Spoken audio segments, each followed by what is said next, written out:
के हन सुंदर मिथिला धाम दोसर पायब कोन ठाम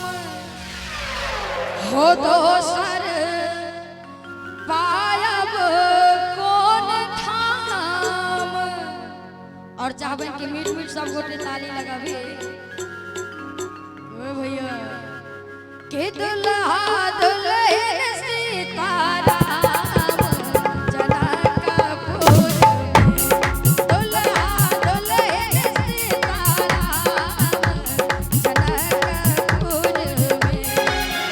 एहन सुंदर मिथिला धाम दोसर पायब कोने ठाम एहन सुंदर मिथिला धाम दोसर पायब कोने ठाम दुल्हा दुल्हन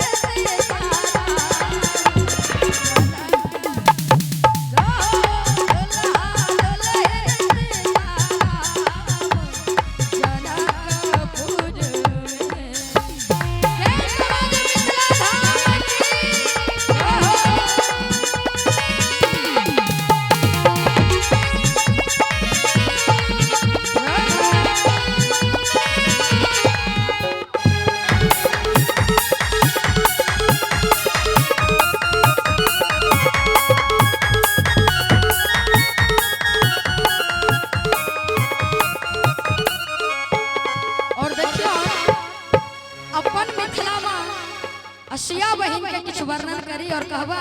भैया कि हम किया करबै ककरो जखन मिथिला हमर पास कते गोटा मिथिला के छियो हे हम किया करबै ककरो